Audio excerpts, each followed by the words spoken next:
샬롬 출애굽기 강의 73번째 달리다굼 찬양하겠습니다.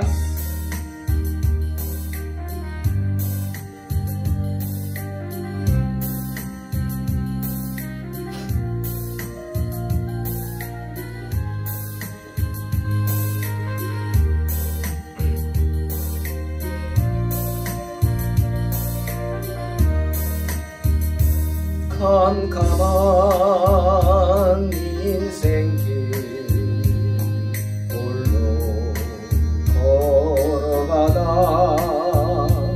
지치고 고나여서 내 영혼 깊은 잠이 들었었네. 어두운 죄악에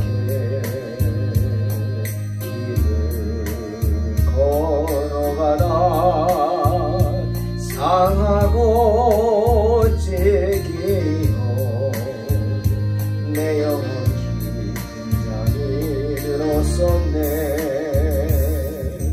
내 영혼 어둠에 방황할 때 어디선가 들려오는 주님 음성 깨어라 일어나라 달리다굼 일어나라 일어나라 죄악에 잠자던 영혼아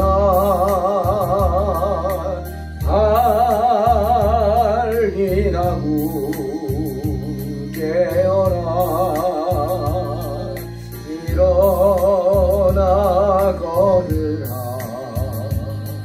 어둠은 물러가고 새날이 다가오네. 주님 모실 날 멀잖 않네. 어둠 속에 잠자던 영혼 일어나라 일어나 걸으라 달리다굼 일어나라.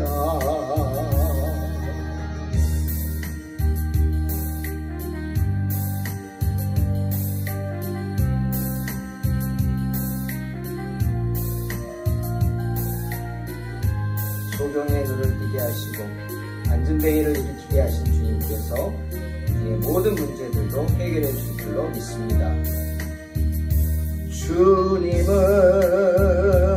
떠나서 세상을 향해 내 맘대로 고집하며 내 영혼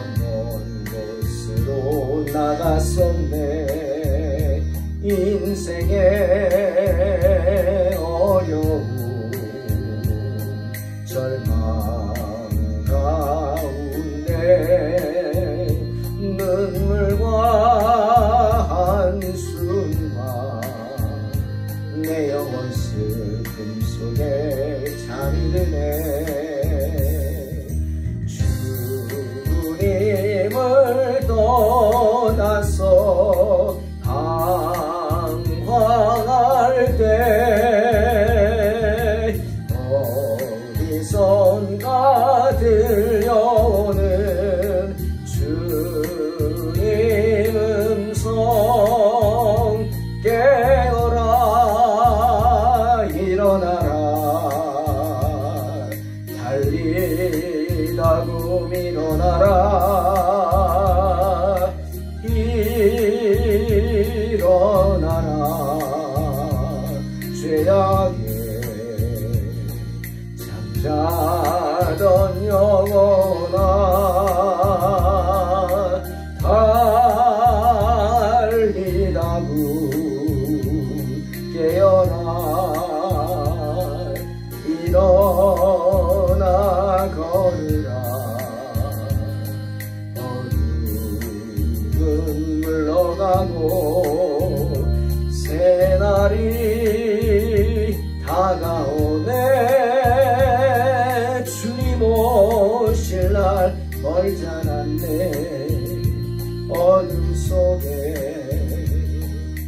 자도 일어나라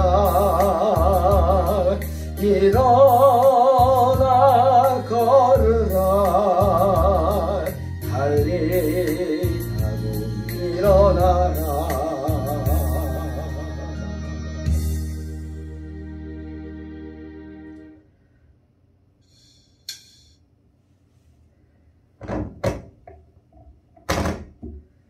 출애굽기 20장 18절로 21절 공독합니다. 뭇 백성이 우레와 번개와 나팔 소리와 산의 연기를 본지라 그들이 볼 때 떨며 멀리 서서 모세에게 이르되 당신이 우리에게 말씀하소서 우리가 들으리이다. 하나님이 우리에게 말씀하시지 말게 하소서 우리가 죽을까 하나이다. 모세가 백성에게 이르되 두려워하지 말라. 하나님이 임하심은 너희를 시험하고 너희로 경외하여 범죄하지 않게 하려 하심이니라. 백성은 멀리 서 있고 모세는 하나님이 계신 흑암으로 가까이 가니라. 하나님께서 당신이 사랑하시는 당신의 자녀들에게 다가오실 때는 어떤 모습일까요? 하나님이 여러분에게 어떤 모습으로 다가오십니까? 호세아 선지자가 호세아 6장 3절에서 여호와 하나님께서 우리에게 임하시는 모습을 이렇게 설명하고 있습니다. 그러므로 우리가 여호와를 알자 힘써 여호와를 알자. 그의 나타나심은 새벽빛같이 어김없나니 비와 같이 땅을 적시는 늦은 비와 같이 우리에게 임하시리라. 하나님께서 우리를 찾아오실 때 호세아는 하나님은 새벽빛같이 어김없이 찾아오신다 말하고 있습니다. 여러분 한번 생각해 보십시오. 새벽 미명에 온 세상의 깜깜한 밤에 생명의 빛과 같이 멀리 동쪽에서부터 한 줄기 빛이 솟아오릅니다. 얼마나 반갑겠습니까? 어둠의 두려움을 몰아내주는 그 빛, 빛으로 오시는 그 주님. 그렇다면 얼마나 기쁘겠습니까? 또한 그것은 어김없이 찾아오는 새벽 빛입니다. 아무리 어둠이 짙다 할지라도 어김없이 새벽이면 태양은 떠오릅니다. 그러니 우리는 아무리 밤이 어둡다 할지라도 잠시 후면 새벽이면 어김없이 밝은 빛이 찾아온다. 그 사실을 압니다. 그렇게 하나님의 찾아오심은 모든 이들에게 신실하신 약속이라고 호세아는 말하고 있는 것입니다. 또한 호세아는 뭐라 그랬죠? 비와 같이 땅을 적시는 그것도 늦은 비와 같이 임하신다 말하고 있습니다. 여기서 늦은 비라는 것은 땅을 신선하게 하고 열매를 맺게 하는 비를 뜻하죠. 식물들이 그토록 기다리던 비, 늦은 비죠. 오랜 가뭄에 죽지 않고 죽기 직전까지 갔지만 이 늦은 비가 내림으로 그들이 죽지 않고 살게 합니다. 그리고 이 비를 맞은 식물들은 열매를 맺죠. 단비입니다. 하나님께서는 당신의 백성들에게 그렇게 임하신다는 것입니다. 우리 그런 말 하잖아요. 끝날 때까지 끝난 게 아니라 우리가 끝이라고 생각하는 순간 하나님은 시작하십니다. 우리가 끝이라고 생각하고 모든 것을 내려놓는 순간 하나님은 시작하신다는 겁니다. 그게 바로 늦은 비죠. 그런데 오늘 시내산에서 이스라엘 백성들에게 임하신 하나님은 큰 두려움 그 자체였습니다. 시내산의 연기가 자욱하고 우레와 번개와 나팔 소리와 함께 큰 두려움이 임하였다 말하고 있습니다. 왜일까요?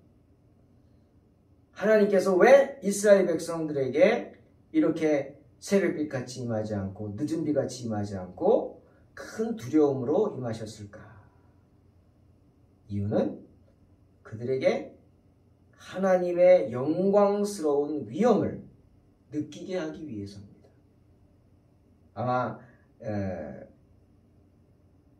시내산에 임한 연기가 자욱하고 우레소리가 나고 번개가 번쩍이고 막 나팔소리가 나고 그 모습을 본 이스라엘 백성들 몸에는 온몸에 전율을 느꼈을 것입니다. 두려움의 전율이죠. 하나님은 두려운 분이구나. 솔로몬이 말하지 않습니까? 전도서 5장 2절에서 함부로 하지 말라고. 하나님 앞에서. 왜? 하나님은 하늘에 계시고 너희는 땅에 있기 때문이다. 알라는 거죠. 하나님은 이스라엘 백성들 하나님 앞에 함부로 하고 홍해를 바다를 가르고 그 구원의 역사를 이룬 하나님 앞에 두려워하지 않고 조금만 힘들면 불평하고 원망하는 그들에게 하나님의 살아계심을 전하고 하나님의 영광을 보여주시기 위해서 그렇게 임하셨다는 거죠. 그래서 이스라엘 백성들로 하여금 하나님 앞에서 함부로 행동하지 못하게 하기 위해서 그런 두려움을 주셨다는 겁니다. 하나님의 율법은 그렇게 두려움과 함께 이스라엘 백성들에게 주어졌습니다. 율법이 이런 특별한 두려움과 함께 이스라엘 백성들에게 주어진 것은 바로 이스라엘 백성들로 하여금 겸비케 하기 위해서죠. 시편 96편 9절 아름답고 거룩한 것으로 여호와께 예배할지어다. 온 땅이여 그 앞에서 떨지어다. 말씀하시죠. 잠언 2장 5절 여호와 경외하기를 깨달으며 하나님을 알게 되리니. 솔로몬은 하나님을 아는 것의 시작이 뭐라고 말하고 있어요? 바로 여호와를 경외하는 것부터 라고 말하는 것입니다. 우리가 여호와를 경외하게 될 때 비로소 그때 비로소 하나님을 알게 된다는 거죠. 여러분, 아브라함이 생각났습니다. 왜 하나님이 100세나 되어서 낳은 귀한 아들이 없던 아브라함에게 그 독자 이삭을 모리아산에서 번제로 바치라 했을까요? 정말 귀한 아들 아닙니까? 100세가 되기까지 그 하나님의 약속을 듣고 믿고 지키려고 부단히 애를 썼죠. 물론 아브라함이 흔들려 중간에 말씀을 믿지 못하고 저 하갈을 취해서 이스마엘 낳은 것도 사실입니다. 아마 하나님은 그 죄를 깨닫게 하기 위한 것일 수도 있죠. 왜 그랬어요? 아브라함이 하나님의 말씀을 쉽게 생각했기 때문이 아닌가요?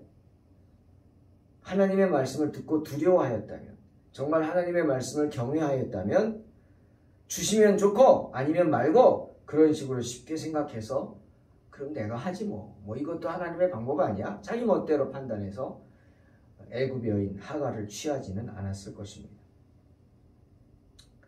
때문에 하나님은 아브라함에게 이삭을 바치라 하신 겁니다. 왜? 시험하신 거죠. 아브라함이 그 시험을 통과했을 때야, 그래서 이삭을 번제물로 드리기 위해 칼을 들어 실제로 내리치려고 했을 때야 하나님이 황급히 말씀하신 겁니다. 창세기 22장 12절. 그 아이에게 내 손을 대지 말라. 그에게 아무 일도 하지 말라 하신 것이죠. 왜죠? 말씀하십니다. 내가 내 아들 내 독자까지도 내게 아끼지 아니하였으니 내가 이제야 내가 하나님을 경외하는 줄 아노라 말씀하십니다. 아브라함의 그런 모습을 보고서야 비로소 그제서야 아브라함이 하나님을 경외한다는 사실을 아셨다라는 거죠. 그만큼 아브라함은 긴가민가 하는 믿음을 가졌다. 우리가 믿음의 조상이라 하지만 아브라함도 그랬다.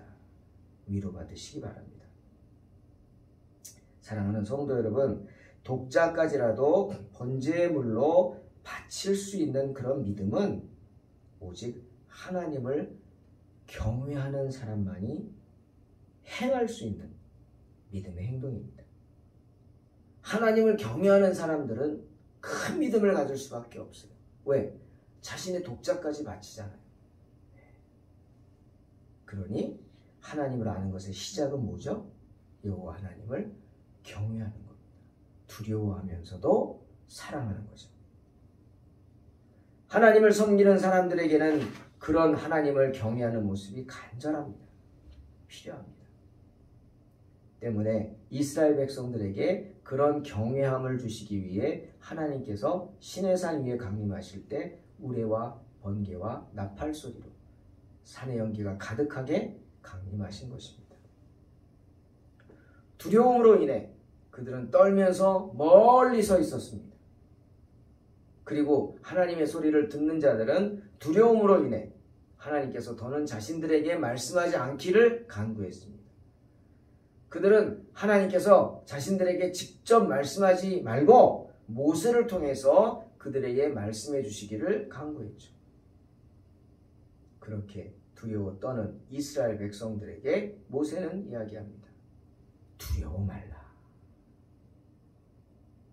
우레와 번개가 너희를 다 태우게 될 것이다 생각하지 말라. 아마 그랬겠죠. 그 우레와 번개 소리를 들으면서 야 우리 다 죽었다. 우리가 하나님을 배신하고 의심하고 욕하고 하나님의 종을 돌로 치려 하고 그 죄들이 생각났겠죠. 불평하고 원망하고 야 우린 다 죽었다. 두려웠겠죠. 죽을까 봐. 그러나 모세는 두려워 말라 하시는 겁니다. 그리고 그 이유를 말하죠. 하나님이 임하심은 너희를 시험하고 너희로 경외하여 범죄하지 않게 하려 하십니다. 분명히 말하고 있습니다. 이 두려움은 하나님께서 의도하신 두려움이라는 겁니다. 너희를 향한 하나님의 계획이라고 말합니다. 그러면서 두려워하는 이스라엘 백성들을 도리어 격려하는 것입니다. 그것은 너희로 하여금 너희가 행할 의무를 지키게 하여서 하나님께 더 이상 죄를 범하지 않도록 경고하시는 것이다. 분명히 말합니다. 사랑하는 성도 여러분, 그러니 우리 하나님은 우리를 죽이려고 하시는 분이 아니라 우리를 살리려고 하시는 분인 줄로 믿으시기를 주의 이름으로 축원합니다. 그러니 어떤 경우에도 하나님 앞에서 큰 일을 당해도 하나님 앞에서 당황하거나 두려워해서는 안 됩니다. 하나님은 하늘에 계신 분이시지만 혼란에 빠질 정도로 하나님을 두려워하는 두려움을 우리가 가져서는 안 된다는 겁니다. 도리어 항상 하나님의 위엄에 대하여 모세가 말한 것 같이 경외심을 품고 그분의 진노를 두려워할 수 있어야 합니다. 그러면서 조심하겠죠. 조심 또 조심. 그게 겸비한 것입니다. 그리고 하나님의 절대 주권에 순종할 수 있어야 함을 명심하시기 바랍니다. 우리의 두려움은 뭘로 바뀌어야 돼요? 경외심으로 바뀌어야 합니다. 드디어 모세의 중재로 인해서 이스라엘 백성들과 하나님 사이의 교제가 이루어집니다. 이스라엘 백성들이 멀리 서서 있는 동안 모세는 암흑으로 가까이 가도록 성령의 이끌림을 받죠. 랍비들은 이 부분에 대해서 하나님이 그의 천사를 보내셔서 모세의 손을 잡아서 이끌어왔다 말씀합니다. 뭐 그럴 수 있겠죠. 그런데 우리는 어떻게 믿습니까? 그것이 성령의 인도하심인 줄로 믿습니다. 성령이 그렇게 하신 거다 믿죠. 성령의 모세로 하여금 그곳으로 가게 이끄신 겁니다. 왜죠? 주님이 말씀하셨잖아요. 요한복음 14장에 16, 17절. 내가 아버지께 구하겠으니 그가 또 다른 보혜사를 너희에게 주사 영원토록 너희와 함께 있게 하리니 그는 진리의 영이라 세상은 능히 그를 받지 못하나니 이는 그를 보지도 못하고 알지도 못함이라. 그러나 너희는 그를 아나니 그는 너희와 함께 거하시며 또 너희 속에 계시겠습니다. 말씀하시기 때문입니다. 사랑하는 성도 여러분, 결론적으로 우리가 믿는 하나님 아버지는 어떤 분? 경외의 대상이지 결코 두려움의 대상이 아닌 줄로 믿으시기 바랍니다. 또한 우리에겐 누가 계세요? 성령이 계십니다. 로마서 8장 바울의 말처럼 26, 27 이와 같이 성령도 우리 연약함을 도우시나니 우리가 마땅히 기도할 바를 알지 못하나 오직 성령이 말할 수 없는 탄식으로 우리를 위하여 친히 간구하시느니라. 마음을 살피시는 이가 성령의 생각을 하시나니 이는 성령이 하나님의 뜻대로 성도를 위하여 간구하심이라 말씀하십니다. 그 성령께서 저와 여러분을 언제나 두려움의 보좌가 아니라 주님의 은혜의 보좌 앞으로 인도하시는 줄로 믿으시기를 주의 이름으로 축원합니다. 기도하겠습니다. 하나님 감사합니다. 언제나 우리와 함께 하시고 우리를 붙잡아 주시는 줄로 믿습니다. 하나님, 우리의 연약함을 불쌍히 여겨주시고 언제나 주님의 은혜를 떠나지 않도록 축복하여 주시옵소서. 주님, 주의 은혜 가운데 거하면서 언제나 주님 곁을 떠나지 않기를 원합니다. 두렵고 떨림으로 너희 구원을 이루라는 말씀처럼 언제나 주님을 경외함으로, 주님을 두려워하되 주님을 경외하는 믿음으로 언제나 주의 곁을 떠나지 않아 주님은 우리를 살리는 분임을 믿고 성령의 도우심을 간구하는 복된 성도들 되게 하여 주시옵소서. 예수님의 이름으로 기도하옵나이다. 아멘. 믿음으로 승리하시기 바랍니다.